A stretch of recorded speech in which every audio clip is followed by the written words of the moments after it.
Hello, welcome to Sacredish. How are you doing? I'm doing well. We have a fun topic today. I tried to articulate it a little bit better in terms of a title, but I have consciousness as the title, which is very broad. But I think we have a lot of thoughts around this, so we'll probably riff on it a couple of ways. Yeah, absolutely. It's a slippery subject, right? That nobody can really agree on. So why should we? Yeah, exactly. We're going to explore a lot of different ideas around consciousness, for sure. But what set us down this path, we were talking about topics. My book club last month read a Dan Brown thriller, The Secret of Secrets. And it was funny when I texted you, I was like, let's talk about consciousness, like our brain is an antenna and all this stuff. And you were like, have you been reading Dan Brown? I was like, I know what she's doing. I know what she's doing. You immediately knew the source of my interest, which I love. Well, it's great. I love that you want to talk about it because I'm obsessed with quantum entanglement. And Yes. I've done all the mathematical readings and I just none of it works for me. And the best explanation that works for me is non-local consciousness as the framework or the backdrop or the reason for quantum entanglement. So I'm not sure that that's a scientifically based or popular opinion, but it's mine. It's my opinion. So yeah, and that's the thing. We can all have opinions. We all, read and find what resonates with us. And so we are gonna go pretty far afield today, I feel like. So bear with us, listeners. But all of these things are just great food for thought. yes. Fun to dig into and think about and debate. Yes. We're not here to preach anything, or especially one viewpoint. So it's more of an exploration. But I think this idea of the human brain as this biological antenna really resonated with me as I was reading that book. And, I think the idea that it's designed to filter and tune into this pre-existing universal field that is rich with information. And, today I probably will talk about past life memories and after death communications and some stuff that people will be like, whoa, this is super woo woo. But I think fun to talk about. Yay. And yay. And then, this idea that there can be these anomalous receptions, right? Where the mind transcends that local frequency. And to your point, goes to this non-local, taps into this non-local persistent information stream, right? And so I know that you are obsessed. So let's start by talking a little bit about, I love the simple analogies. So before we get into all the quantum theory stuff, the radio analogy is really simple and it works for me. My brain is a radio receiver and it's not creating the broadcast. It's just tuning into it. And sometimes it can be slightly off. Maybe I'm getting some static or I might switch to a different station or whatever. And so I love that very mundane way of thinking about it. But the idea of non-local consciousness, that the consciousness itself exists independently and survives after the receiver stops functioning, is really interesting to me as well. So I know you have a ton of thoughts about this. Let's start with, because I'm going to go down, as I said, some rabbit trails. Let's start with, this idea of non-local. Yeah. Well, for me, it starts with what is consciousness, right? It's a slippery term and not necessarily a well-defined term so is it your sense of awareness? Is it sort of your subjective experience? Is it what it feels like to be you? What even is consciousness, sort of is the first question in my mind. And then the second question is, and where does it sit? What's the source of consciousness? And I think we're all taught or just experience in this culture that we live in that it's in your brain, right? That it is contained within the skull, that is in, and that is where your consciousness resides. And it's small to think that way. In my opinion, it's like, wait a minute, okay, something so incredible, so amazing, it's just sort of all functioning, up here.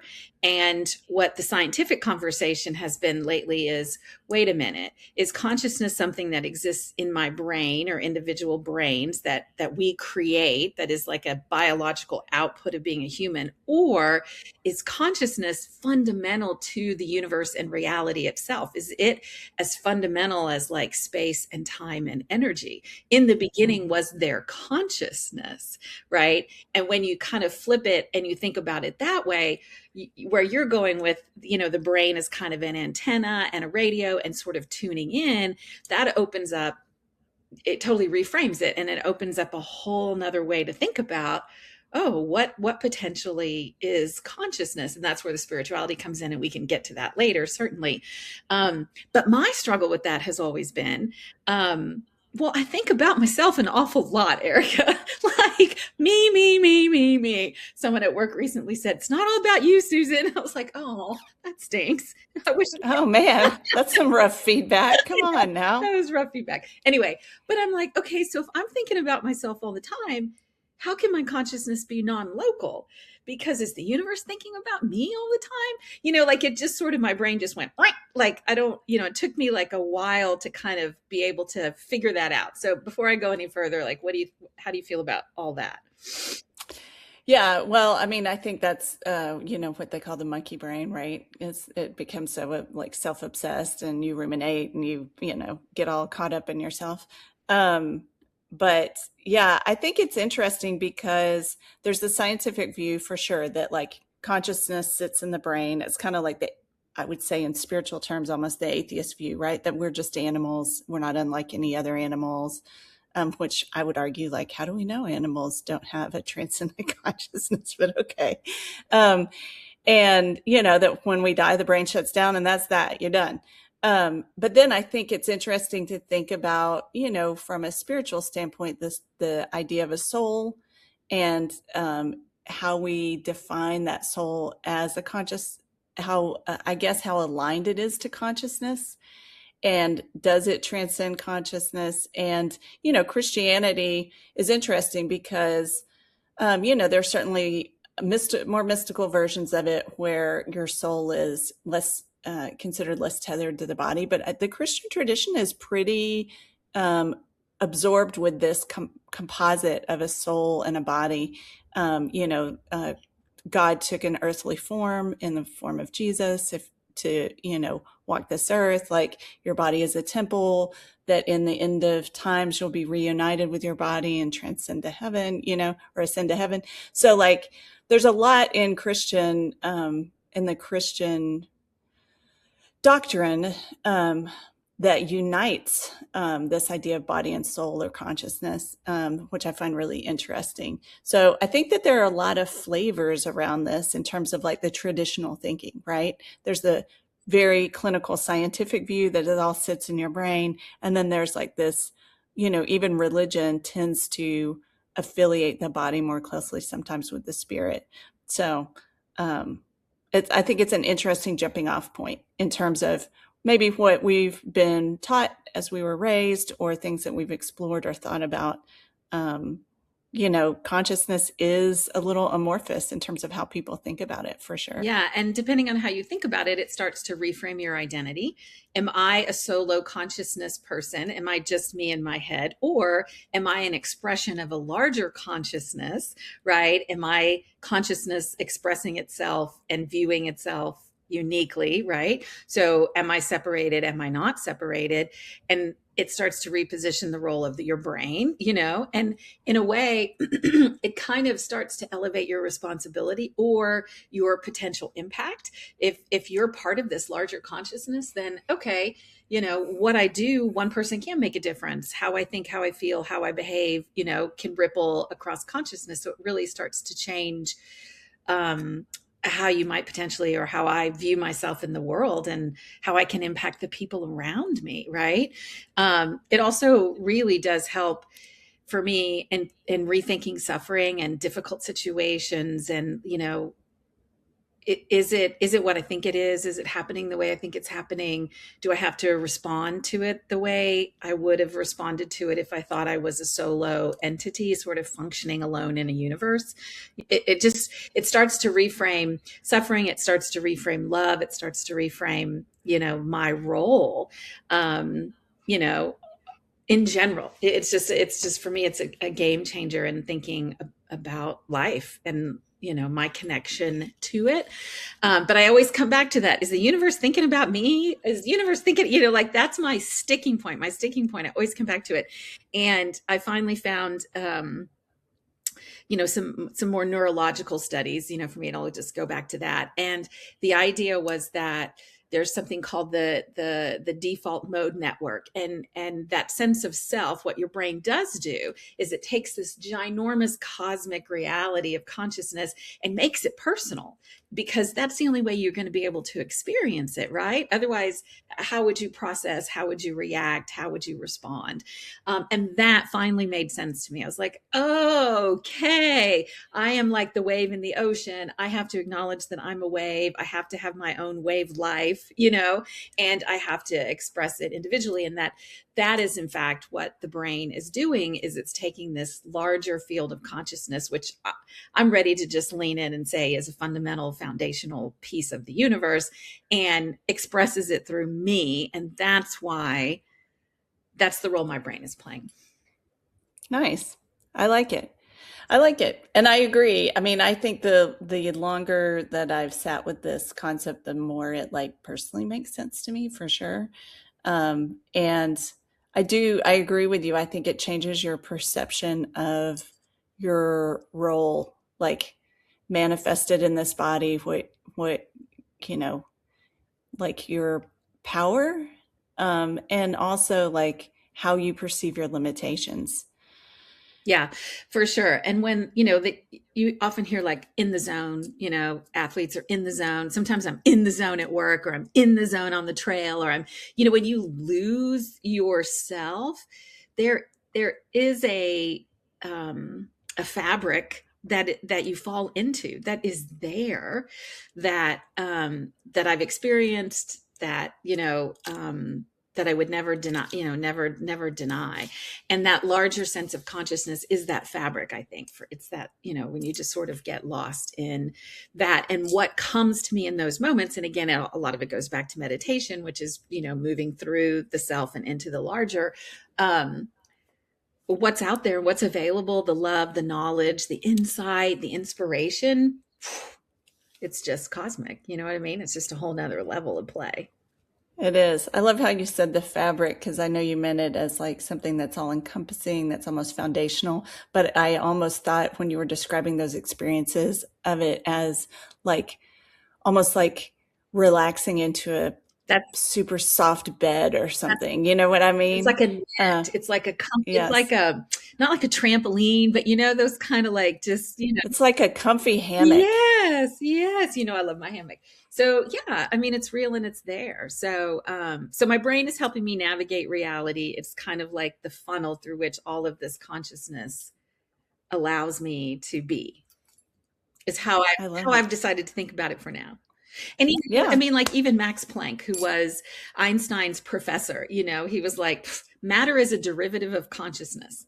That was one of his fundamental beliefs. And I'm like, Wow. right on, right on, Nice. So there's a lot of scientific support for it. But Yeah, and I do think that consciousness has been to your point. It's been from a science standpoint, the focus has clearly been, neurologic, right? So like understanding the brain, how it functions, how it drives our bodies, like altered states and how they can impact our sense of self. There have been a ton of studies recently over the last like 5+ years around, the use of like psilocybin in people with terminal illnesses, all of these things, yeah, and what the benefits of some of those things are in terms of loosening our clinging to our sense of self and understanding, maybe tapping into this perspective of a broader unity, Mm-hmm. that we are part of the fabric. Yeah. So, yeah, it is interesting. But I want to talk about you. You had mentioned, we do talk a lot about the brain, but let's talk about the heart. You said, Yeah. yeah, maybe we can think about the heart as the seat of consciousness. Absolutely. Well, that is a long-standing spiritual tradition, right? And you already touched on it with Christianity over and over and over in the Bible. It's about purity of heart, seeing God through the heart, right? And so that is a consistent, constant through line, of messages. Given to us. But if you look even outside Christianity, if you look towards the Eastern, if you look at Taoism or Buddhism, they have this idea of the heart mind. It's one thing. So in Taoism, it's the Xian. And they're interconnected, and in Buddhism, it's the Chitta, right? Like they're interconnected. They're one sort of unit, and so if you think about the chakras, right? The heart chakra is the bridge chakra between the physical matter, the lower root chakras, and the higher enlightened chakras, right? And so that's the nexus or the genesis, right, of that connection. And if you think about the brain sort of as this receptor in a way, and it's not actually creating the consciousness, it's sort of like processing it and helping you have a sense of self. A better place to potentially think about it entering you, if you want to think about it that way, is through the heart, because biologically the heart sends more signals to the brain than the brain sends to the heart. The heart has its own internal intrinsic nervous system. There's more neurons firing in your heart than there are in your brain. And again, biologically, communication goes upward through the body, right? The body talks to the brain, and the brain does what the body says. So biologically, spiritually, if you think about the different traditions, listen to your heart. Mm. Just listen to your heart. We always get back to that, don't we? I love Mm-hmm. it. Mm-hmm. Yes, this Mm-hmm. fits nicely with the previous episode we had on intuition. And people often talk about this, like, are you going to make a decision with your head or your heart, right? Or my head and my heart are not in alignment.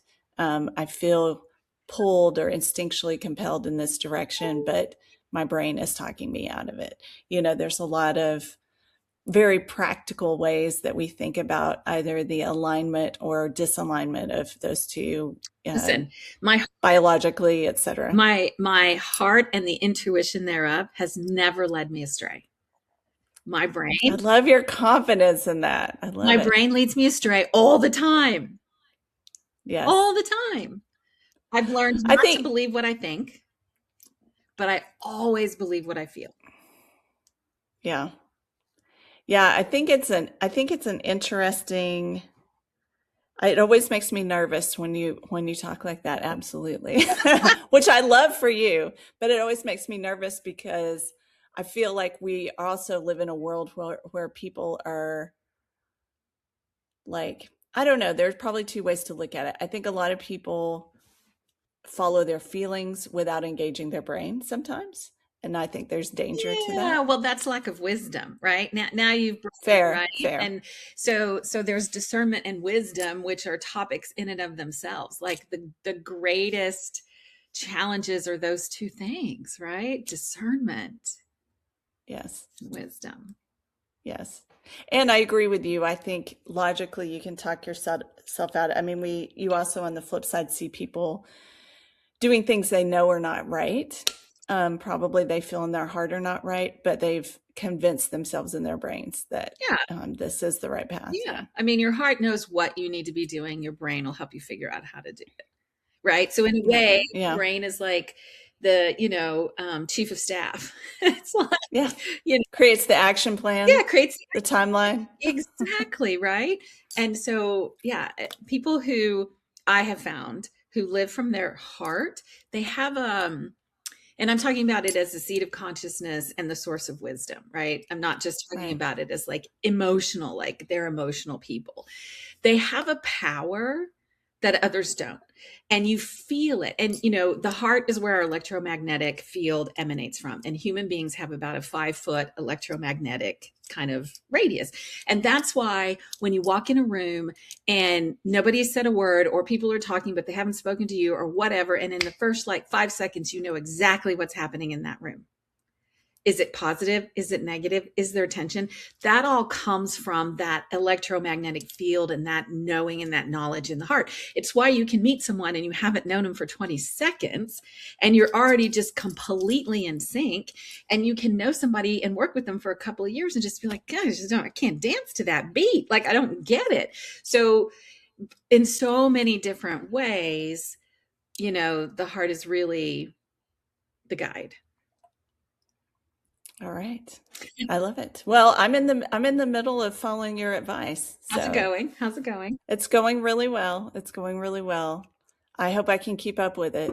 Between my year of following my intuition and, the fire horse year, according to Chinese zodiac, like there's a lot going on.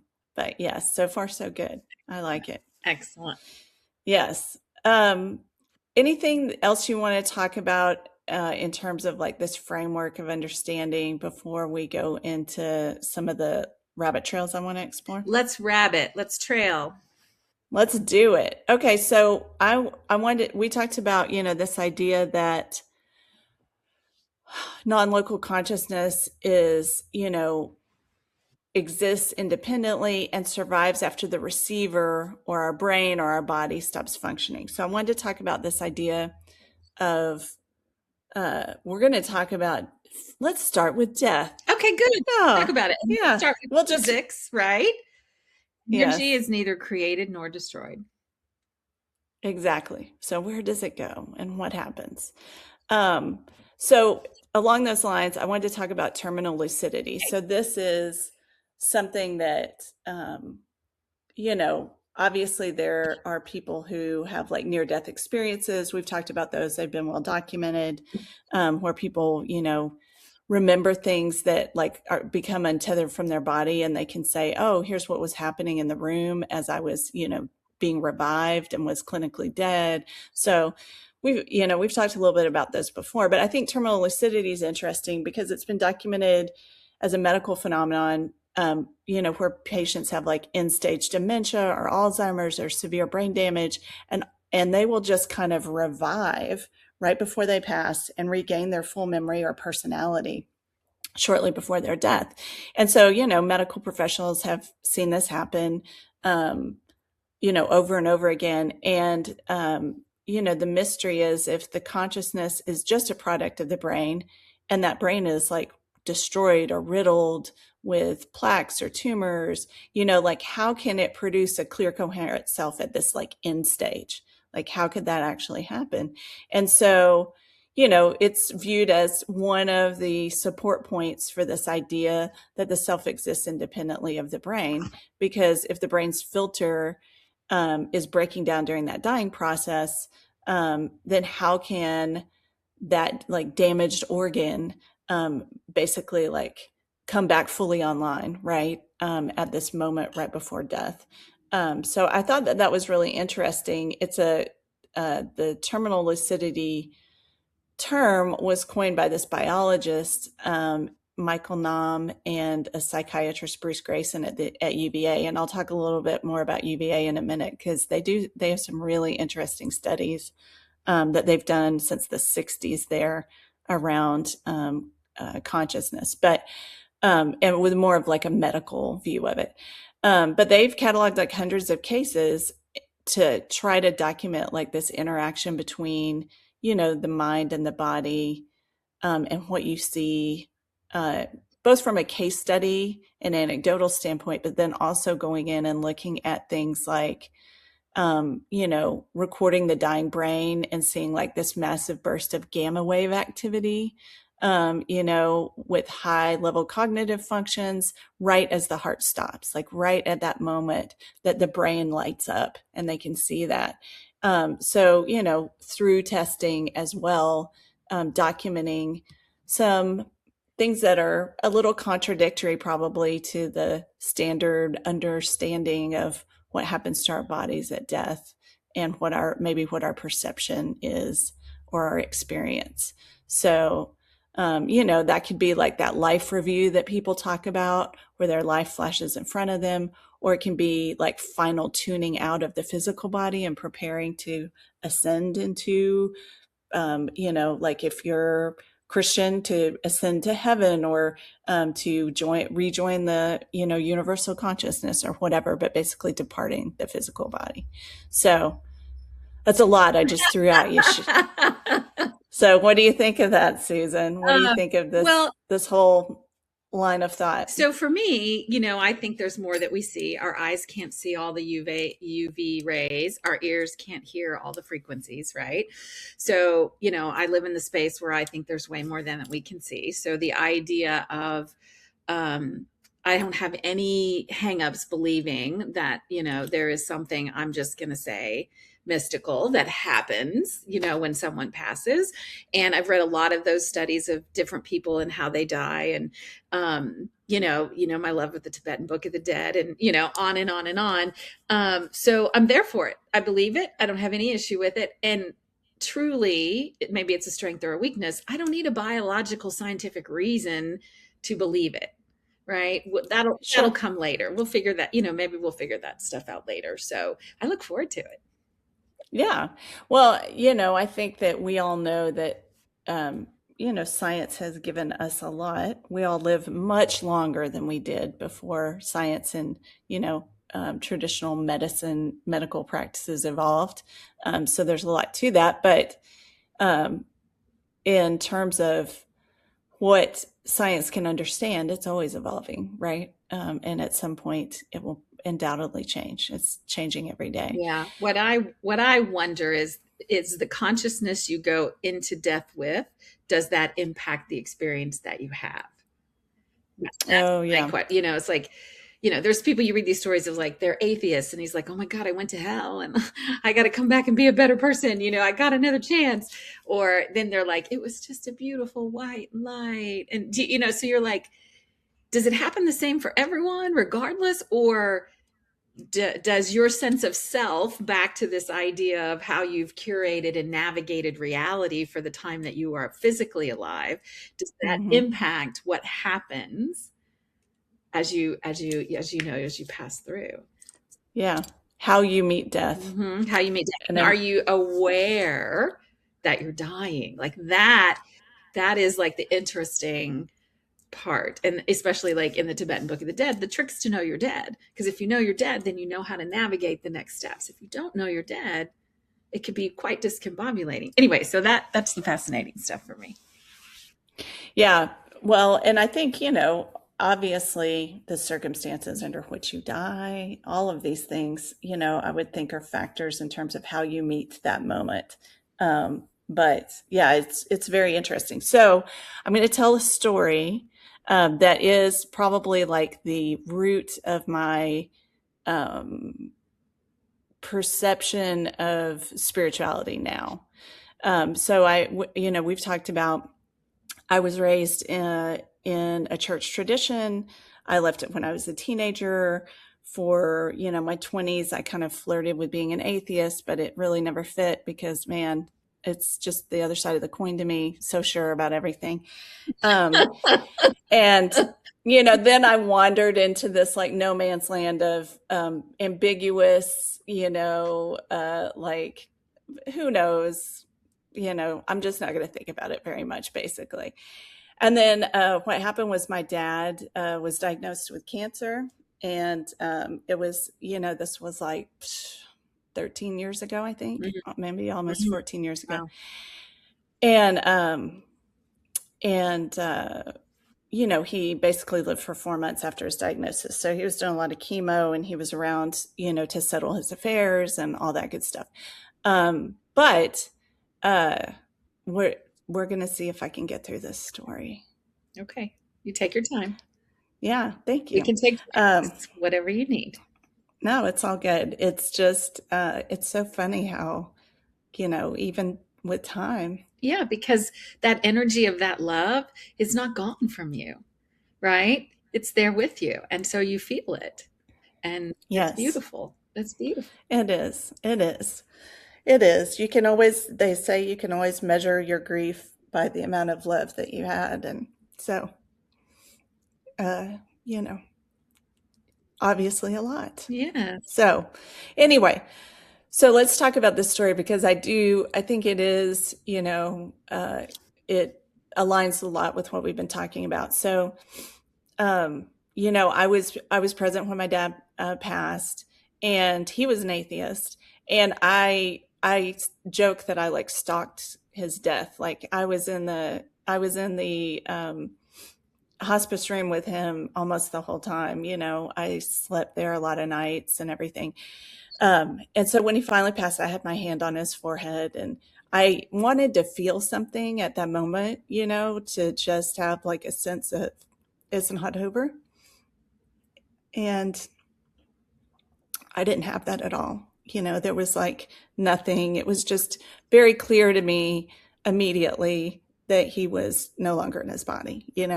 And, I think the same for all of us. My sister and my mom were also in the room. And, afterwards they dressed him and they invited us back into the room.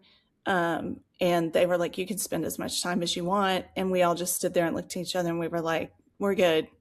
He's gone. Like, You just he's not here. just felt, Yeah. yeah. Yeah. And we all felt the same way. Um, but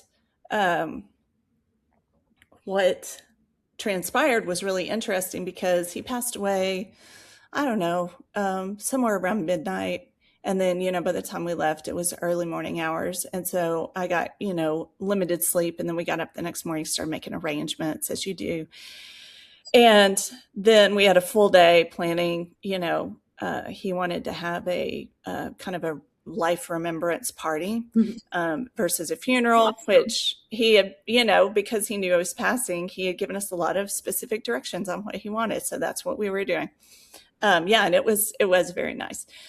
And so that was a busy day. We'd had little sleep. We had obviously a lot of grief. And so by the end of that day, very worn out, and, had a pretty deep sleep that second night after he had passed away.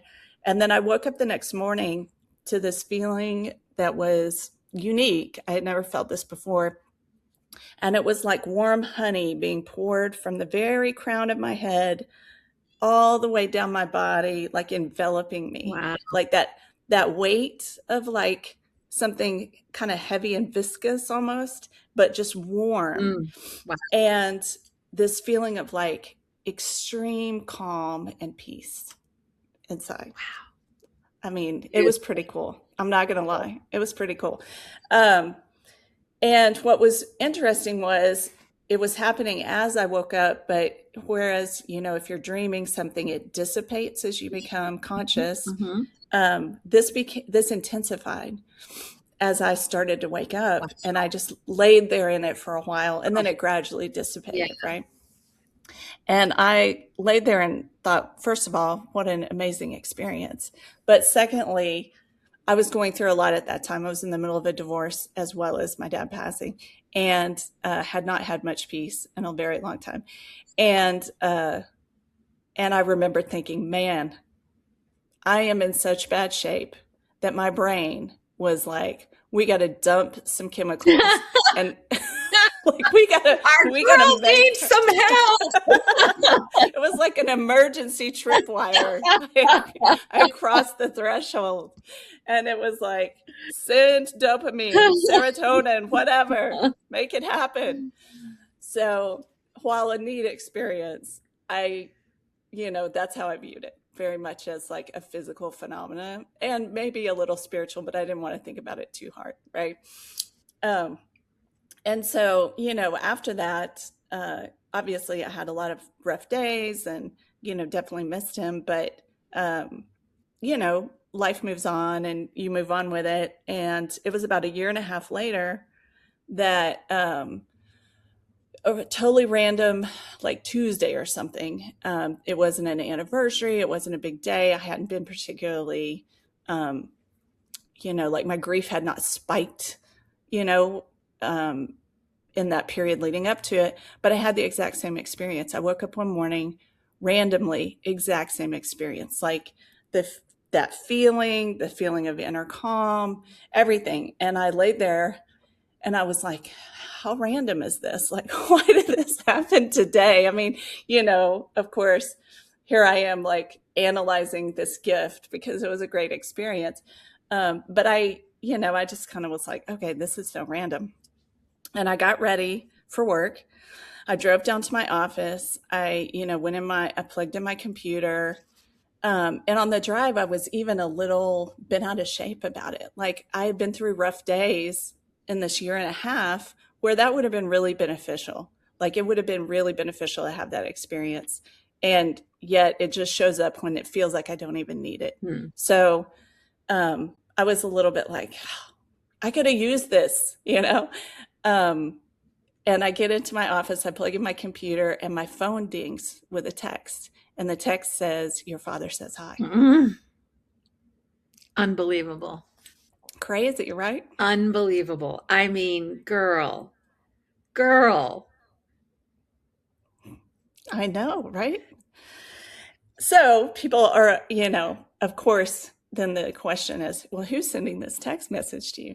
So I had started going to this hairdresser um, a few months before that.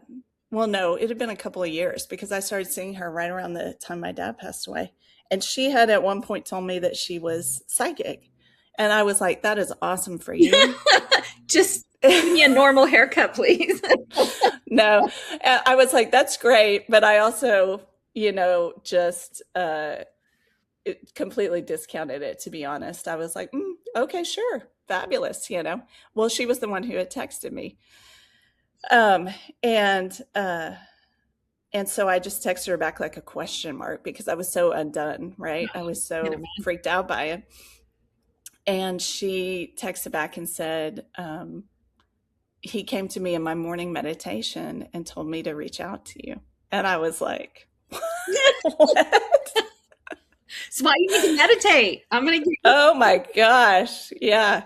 Well, I don't know if I have that ability, but I thought, man, my dad obviously was a major skeptic, and as far as I know, up until he passed away, was an atheist. Um, and but you just cannot account for like the randomness of No, that, right? because Just the it's not alignment. random. Exactly. And I think that that was the beginning of changing my perception of, I left behind probably this like, you know, tepid agnosticism that I had had up until that point and started to explore more. I'd already explored a lot through my grief, but I started to explore more to better understand, okay, what do I think about this and how do I reconcile it? And landed on this kind of like non-committal, it's a beautiful mystery position that I have. Right. But that was definitely like a turning point for me in terms of how I viewed things, because it was undeniable to me that that was a really unique experience Yeah. that felt orchestrated, Yes. Yes. in a realm that was not, Not of this realm. easy, Yeah. not easy to explain. Yeah. Yes. And you can't deny it, and you can't ignore it, and you can't take Yeah. yourself out of it. Yes. It's beyond Yeah. rationality. It's beyond what this can do. Only this can understand it. Yes. Well, and I felt like it was almost like my dad saying like, okay, we're going to line this up. So you have to really think about it. So this idea of after death communications are Well, interesting to me. I mean, just one quick second.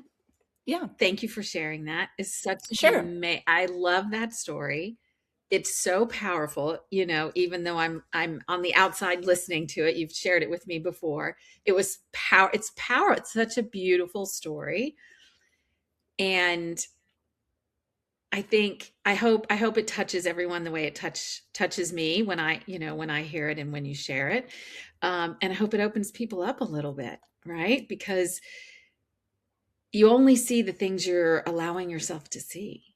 And there are Yes. miracles and wonder all around us. We don't see it, right? And when you shift from this to this, you start to see more. So thank you for sharing it. Yeah. Beautiful. And I just want to take a moment to honor it Thank you. before we. Before we move on with my notes and agenda. Yes. Well, thank you. It is, it's interesting because I have met people who have a similar view as I do around spirituality. And I'll say, what's the thing that keeps the door open, right? That you say, oh, this keeps the door open to all kinds of possibilities for me. And a lot of people have a story similar to that. I mean, it may not be exact, but something that touched them deeply, spiritually, emotionally, that has an element to it that is, that like logic can't explain, and science can't explain. And so that, keeps that door cracked open or blown open, whatever degree. But I've talked to a lot of people who have stories like that. And, I think that before I had that experience, I would have, if someone had told me a story like that, it would give me chills. But I would be like, after death communications, whatever. People talk about it a lot in terms of butterflies and birds and, messages that they feel like they receive, from people who have passed. So, mainstream neuroscience thinks of that as a grief induced neurological response, right? That we're kind of creating these things. But if you think about it in the context that we're talking about of the brain as an antenna, then those can be seen as you tuning into the frequency of that person or to the deceased, or there still being some connection there, right? And some of the supports for that idea are definitely, the fact that, sometimes it occurs in non-grieving individuals, so like people, like about a quarter of people who report these things don't say they're in an active state of mourning, right? So it may have been years since someone's passed. They may be, well past like that initial grief period. And, Kind of makes sense if you think about it. If you're consumed with grief, your right. receptivity on other levels is probably hampered. Right. Like Yes. when It's almost like a yeah, damper to like everything. when I'm like Yes. super stressed and worried about one thing, the rest is noise. Like I don't hear it. So Right. Yeah. So if I've found some peace and I've settled back into my life, then why would you have like this, experience of after death communication? And then, you know, um, one of the other things that challenges kind of the neuroscience view is, the out of body experiences. So I talked a little bit about the University of Virginia. They have a division of perceptual studies, which I love. And feel free to go deeper on that one. And they've documented cases, where people are clinically unresponsive, but report seeing events like we talked about. So, that definitely doesn't fit in the realm of, how we think about it. And then, they've also tried to like map the brain during these episodes to see if they're similar to hallucinations. Like, do they light up the same areas of the brain as hallucinations do? And, the brain waves don't look like these standard imagination states. They look like a distinct mental state that is not easily categorized compared to other mental states that they've documented similarly. So, I think that, also the fact that it's something that happens to you. Like I said, I wasn't thinking about this before I had this experience. It wasn't like a big day. I hadn't been ruminating on his passing, but right before that. So it feels like it's more initiated by the person who's passed than it's my choice, or the living person is actively seeking this comfort, so it's not like I'm reaching for something. right. It's like I just receive it. And that sensation of warm honey is described in a lot of these Is it experiences. really? Tell me more. Yeah. I didn't know. Yeah. Yeah. It's described as this combination of like this warm honey or warm enveloping feeling, um, combined with this profound inner peace. So this physical, aspect to it, and then this internal, calming effect. And so, I think the fact that sometimes people experience it during mundane tasks, like for both of my experiences, I was waking up, but like I said, it didn't dissipate as I woke; it intensified. But some people have reported it, like just in the middle of a mundane task, having this feeling. So it's not like they were seeking it. They weren't meditating. They weren't praying, whatever. So there's some stigma around it, of course, because people kind of roll their eyes. But statistically, it's a pretty normal experience. A third to half of the population reports having an after-death communication at some point in their life. So it's not an anomaly. It's definitely something that people report happening. And what they've found is that in clinical settings, as they've studied people who are struggling with grief, after death communication experiences do significantly reduce their symptoms of prolonged grief. Like, it helps people achieve a sense of peace. So anyway, I think that, that experience for me obviously opened up the door in terms of spirituality, but also aligned really well with this idea of that I am a receiver, right? And that there is this field beyond my perception that I can tap into and experience. So, Mm-hmm. Yeah. so And it's kind of addicting, isn't it? Because, like, once you realize there's a whole lot more out there, how do I stay in tune with that?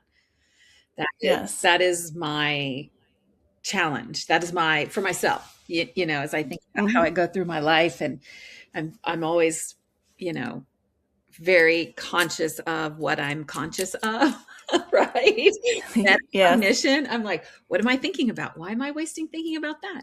There's so much, like other beautiful things that I should be thinking about, and I should be, and that for me, there's like a tension in that. Like, I would love to run away to a monastery or a commune or something. I always joke I should be growing pumpkins on a commune or making soup at a monastery, but here I am living life. We're gonna get you there, Susan. We're gonna get you there. I want that to I'll happen. get there. I'll get there. Um, but yeah, but like this hugely beautiful and transformational experience, and just then the tension of being pulled back into reality, and what Yes. living in this world and in this culture requires of us. I've always been a little misanthropic, hopefully in better ways than I used to be now, but I think we just really messed it all up. We just messed it all up. It feels like we've definitely lost the point, We've lost the plot. for sure. Yeah, We've we've strayed far. definitely lost the plot. And people talk about like what goes on in their head. That's what goes on in my head. That is like the beat of my head. It's like, wait a minute, Yes, really? Like, I know. and that, Yeah. Wealth accumulation isn't the whole point. What? what? What? What? Yeah, Yes. yeah. Yes. Um, well, so can I introduce another rabbit Yeah, trail for us to honey, go I'm down? I'm I'm hopping along behind you. Keep going. I love it. Okay, so, as part of this exploration that I had during this time period, I knew someone who was a hypnotherapist. And I had never really thought about hypnotherapy. I think my context for it, and I think we'll do a whole episode on this. So I gotta go get a we're just, hypnotherapy session. we're just going to touch on this because I ended up having about half a dozen sessions. And I think I'd always thought of it as like my only frame of reference was, nightclub acts or people trying to quit smoking. Those were my two reference points, right? But because I knew this person socially, and he's talked about some of the work he did. Obviously, I was intrigued. I'm always curious, asked lots of questions, and then I ended up doing a session with him in the middle of that period where my dad was dying. Uh, that 4-month period between his diagnosis and his passing. I did a session because a friend of mine was like, I think this would really help you. And I was so far down in the grief hole that I do think it helped a little bit, but it was kind of all mixed in that swirl. And then later, as part of my, endless quest to check every box on the get over your grief list, because I tried to make it a very linear process and plan, which did not work at all. Spiral dynamics. Yes, it was ineffective, but I did explore a lot of fun stuff, and this was one of those things. And I'd done a couple sessions with him that had been interesting, and then we were kind of trying to decide what to do next because I was like, let's keep going down this path. It's an interesting it's been an interesting experience for me. And he said he rattled off some of the different, types of sessions that we could do. And one of them was this past life hypnosis or past life regression. And, I think similarly, like my context for past life anything was, just jokes about Shirley MacLaine believing in her past lives. And, and everyone's always a queen in their past life, or no one's ever like a peasant. Yep. So I always thought those were pretty lame and whatever, almost laughable. And then I said, well, how did you add this to your repertoire? Like, why is this one of your options? And he said, honestly, or I said, do you believe in past lives? And he said, I don't know if I believe in them, but he said, I have a different, it's like a guided meditation hypnotherapy.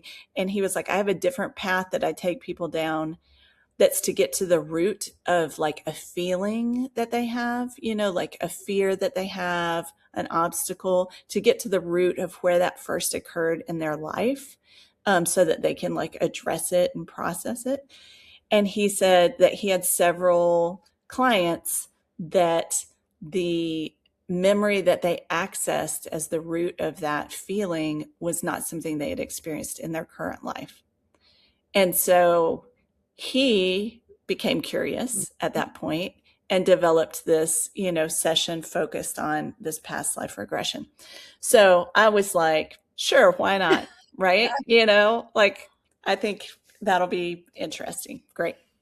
So we did it, and um and basically what happened was I really struggled to get in like that zone that you get in for hypnosis or hypnotherapy. It's similar to deep meditation. And usually it wasn't a problem for me because, he had like a recording that I kind of prepared myself with to kind of get in that state. And then, they talk you through this, like, it's like this process to get you calmed and like kind of, um, into the deep meditative state. So, I was really struggling with it, and I was kind of having like flashes. And then, I'm a visualizer, I'm a big dreamer. And I was like, I feel like the problem was I was really trying too hard. Like I was trying really hard. I wanted to visualize something. I couldn't see anything. It felt like everything was like muddy. And so he counted me back out of it and was like, what's happening?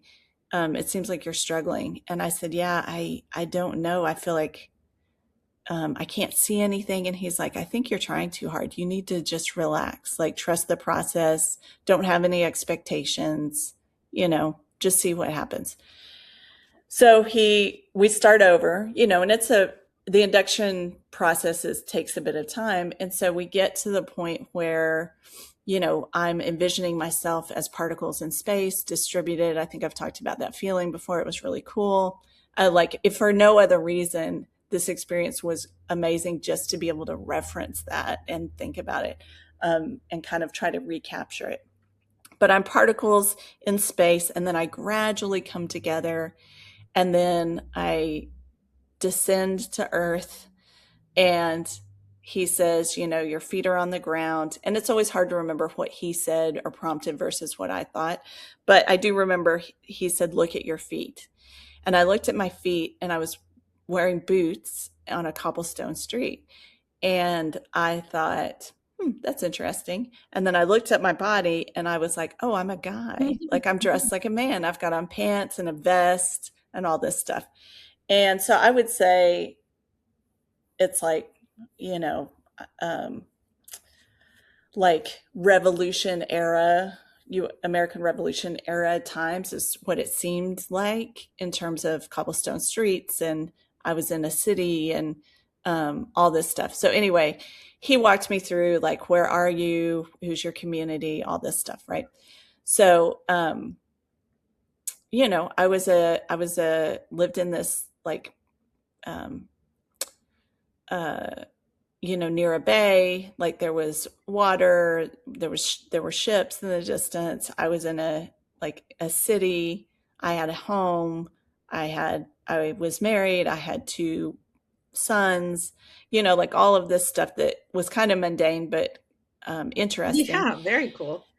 Right. Yeah. And then I had a sense that I was like well liked. I had some kind of position, but I wasn't like high up or anything. But people respected me. I was friendly to my neighbors, all this stuff. And then he basically said, what was the darkest moment of this life or the hardest moment of this life? And it was that my wife had passed away, like suddenly and unexpectedly. And it was clear that I somehow felt responsible for it. Like I wasn't responsible for it, but I felt like I should have done something differently, or it could have been prevented or something like that. And at the moment that I realized that, like just this wall of grief hit me. And I was conscious. It's like in that hypnotic state, it's like you're still completely in control of your body. Like if I need to pull myself out of it, I can pull myself out of it. Nobody's going to make me do anything. But it's almost like your physical body is almost like in another room. You know what I mean? And it's like you're existing in this other place. So I'm conscious of my physical body. I'm sobbing, I'm crying, like I'm bent over, tears are just pouring out of me. But I'm, just wrecked. And then he said, before you go, what would this past self tell you? Like, what message does it want to deliver? And I'll get to that in a sec. And so then he counts me back out, or, moves me back out. And then I open my eyes and oh my gosh, it's like, I am a mess. I've got snot. I'm just like, and I'm just still sobbing. I'm just so broken up. Oh my And, goodness. and so I couldn't really even have a conversation with him. He's like, wow, it seems like you had a really significant experience. And I said, yeah. And he goes, well, we could talk about it later because it seemed, do you want to go? And I was like, yeah, I need to go. I need to get out of here right now. And he was like, okay, great. So I left and I calmed down uh, I saw him a day or two later. And, uh, and at that point, I'd had some time to do what you do, right? Which is like kind of distance yourself from the experience and say, oh, that was weird, or Yeah. unusual. Intellectualizing and rationalizing. Yeah, and minimize it a little bit, And and when I saw him, he said, well, tell me about it. So I told him, here's what I experienced. Here was the grief that hit me. And he said, well, you don't have to tell me this, but I am curious if you want to share it, what the message was that your previous self wanted to tell you. And I was like, oh, it was just so cheesy. And it's a little bit how, people do mushrooms and they're like, we're all one. It's all about love, right? And I was like, it's kind of cheesy. But then I went to say it Right, but right. and I got really emotional as I said it out loud for the first time, which was love anyway. Oh, it's a good one, huh? Yes. Yeah. Yeah. And it was just, that was literally it, love anyway. And it was just this concept of, the world will break your heart.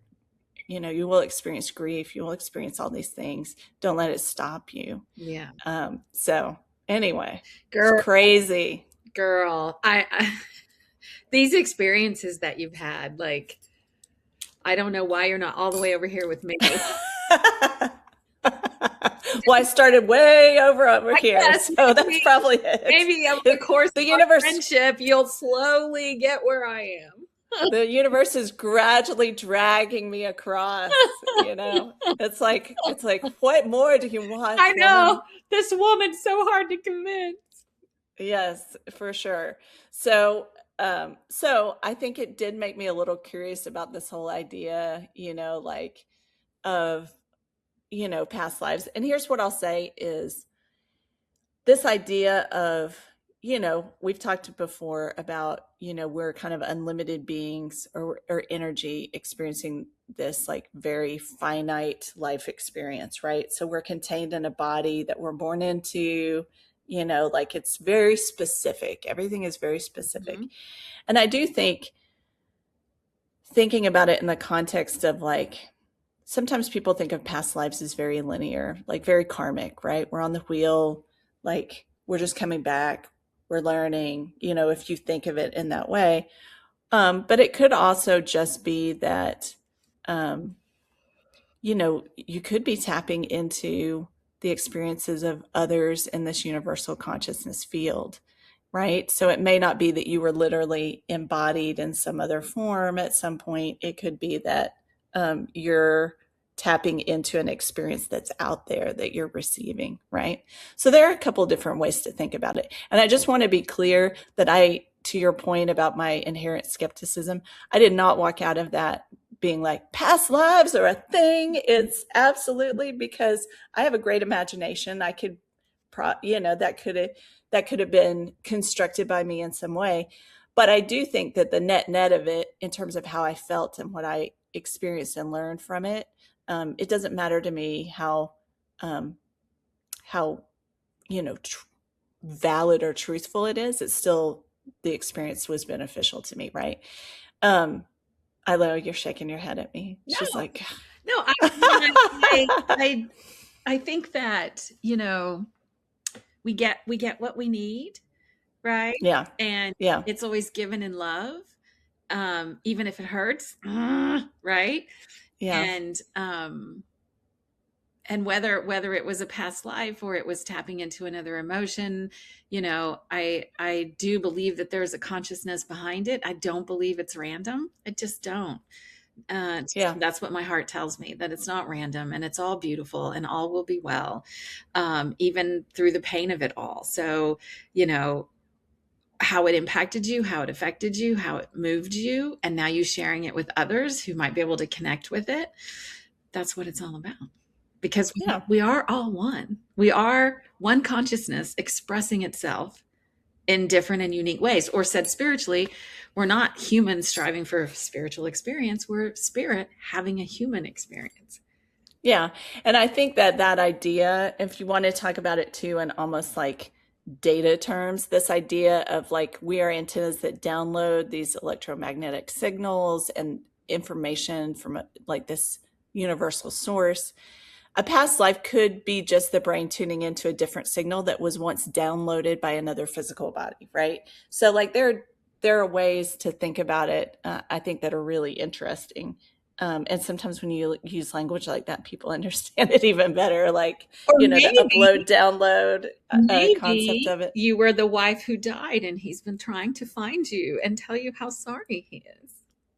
Maybe. I mean, who knows? Who knows? But it was interesting because I wasn't really concerned that I wasn't like in I wasn't concerned or hung up on the gender Yeah. in that experience. You know what I mean? If I had a past life, I just can't imagine being a man. I just don't. Just, Well, I joke that I was a man in all my past I lives just don't think it because, was ever a man. yeah, I just don't. yeah, Anyway. I don't, yeah, well, anyway, long stories. Like when I was born and people would tell, or I was young and people would tell me, oh, you can't do that. Girls don't do that. I'd be like, what? Like it was just, yeah. So who knows? Um, but I do like this idea that like if you want to put it in these terms, as long as I'm going down this path of downloading, accessing the cloud, right? It's like all these memories are stored up in the cloud. And so some people call it like the Akashic field. I think that's something that we'll explore at some point in more depth. But this idea of a consciousness cloud is interesting to me. And then, I like, definitely believe in the collective unconscious. I have no issue with that. So, yeah. Yeah. And I think that, that hypnotic state is similar to like the theta state. It's the same state as deep meditation, REM sleep, all that good stuff. So, anyway, I am going to make one last mention of UVA's DOPS research, the Division of Perceptual Studies, because along those lines, they have maintained a database since over like 60 years. They've collected case studies. So they have a database of over 2,500 verified cases of children who report memories of a previous life. So usually it emerges between the ages of 2 and 3. It fades by about the age of 7. But it's interesting because they've done, they've they have detailed documents around these case studies, and 70% of the deceased individuals identified in these cases died of a unnatural death. Mm. So it's almost like the life was cut short, or it was the way they died was unexpected, and so some level of that consciousness persists, as it's, if you could think about it as a soul enters a new body, or it's distilled from universal consciousness into a new body, whatever. So it could be an accident, violence, whatever. And here's what's interesting. In about 30% of those cases, children have birthmarks or birth defects that correspond directly to where a fatal wound or scar occurred with the person that they remember. Isn't that nuts? It's nuts. And some of those kids like even remember the name of the person they worked for, Yes. and their parents, after they calm down, do a little research and, yeah. Yeah, and they started this process well before the internet, because obviously the internet gives you a wealth of information these days. But yeah, they have interesting case studies like this young boy in Louisiana who started having these vivid nightmares of a plane crash. And they basically went back and proved that, like, he remembered the name of his plane, a bunch of stuff that they could No verify. way he would know. And he was a World War II fighter pilot. And it was the exact name of his plane that he remembered, and he remembered a fellow pilot, and they were able to track that as like a pilot that he served with. Like, it's just crazy. And then another one where, like, this young boy identified as like a man who had worked in Hollywood, like in the kind of the golden age of cinema, and he had all of these specific memories, and they showed him a photo that included a lot of people in it, including that person, and he immediately picked himself out of the picture. So, I mean, just some stuff that, is not easily explained. Like, he remembered he was married 5 times. He remembered the names of his wives, the street where he lived. So it's really interesting. There's a kid that I follow on Instagram. His parents set up an account, and he's a fashion designer. His name is Max. And he's been designing since he was like 2 or 3, and now he's, I don't know, 8 or something. And he just had his like first big fashion show in Paris. And I mean, this kid is like, I mean, he's designing dresses and recycling materials and doing all this work that you're just like, there's no way. What? Yeah, exactly. Those kids, so anyway, they're concert pianists, and you're like, yes, yeah. It's like they're just tapping into a skill set they already have well honed, right? So anyway, I think that all of that to me is really interesting in terms of this idea of consciousness and how it mutates and how it could maybe resurface. And I think also, I'm not going to delve too far into this, but people who have body dysmorphia, or people who are trans or whatever, like, to me, that is not that confusing. Like, I think it's easy to feel like you're a being that is broader, like your spirit is broader than the body that you've been distilled into in this life experience, And that's where I think having practices and having rituals really matter, because it's kind of like free-floating anxiety. If you don't know how to process it, it'll overwhelm you in ways you can't control. And that's where I really, how I love ritual and I love practice. And that's where it really helps. Like, if you don't know how to channel or process, or just manage these feelings and these things, they can mess you up. They can push you off course. They can cause you to behave in ways that aren't beneficial. And we've lost so much of that as a society, right? Because of what we worship. And we just see to everyone's detriment. Anywhere you look, you can see the negative impact of that.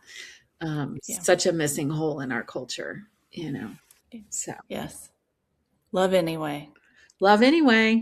Erica. It's a pretty good mantra. It's not too bad. It's right up there. It's great. It's just so damn hard.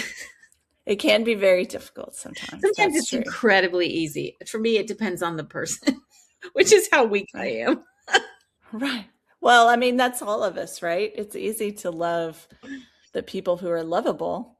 It's much more of a challenge Yeah, it's not for the even the people who are people struggling. that are lovable. Like there's just certain people that I love anyway, even though they've been, Mm, you know what I'm saying? And then yeah, there are other people, and it doesn't. It's just it's a whole nother topic for a whole nother. It's kind of like I don't know if it's electromagnetic fields or if it's whatever it is. Like whatever. yes, yeah, Another topic for another day. But this it is is. fascinating. I Yeah, love, you've got some incredible stories and I really, experiences, and I appreciate you sharing them. yeah. I mean, we laughed, we cried, we did it all in this episode. I love it. Uh-huh. I love it. Beautiful. I got mostly through that one. It's always a frequently when I tell people that story, I'll start with I'm there's a 50-50 chance I'll cry, and I'm okay with that. Yeah. So just it's okay. Yeah. You know, No. you don't have to be uncomfortable, but I want to tell you the Well, story. and I'm going to say this wrong, but it's not that I love that you're crying, but I love the fact your tears to me say the experience is still so real. And Yeah. I want that for you because that Mhm. was the point of having it in the first place, Yes. right? Yeah. Yes. It is. Yeah. I mean, it accomplished opening my perception and unleashing my curiosity a bit more. But it also is a reference point that I go back to for sure, Yeah. in terms of the actual embodied experience of it. Mhm. Was really interesting in both of those cases, honestly. So, our broad topic of consciousness, we went down some rabbit holes, talked about it, but I think, probably the tip of the iceberg. These topics that we tackle are not easy little finite discussions. Which is Um, why we have the podcast. I mean, these are the things we think about. Now we get to talk about them and maybe talk yeah, about them with other people as well. So, yes. And to your point, I think it's always interesting to hear the perspective of people who may have had a similar experience as you have, and understand that it's not you're not alone, or it's not necessarily that there is a broader trend, maybe, or a broader understanding of it. So, yeah. Yep. yeah, all right. Fantastic. Well, I love it. We've identified some fun stuff for upcoming episodes, so we'll continue to explore some of the things we even touched on today. Love it. All right, my dear. Take care. I'll talk to you soon. Thank you. Talk to you soon. Bye.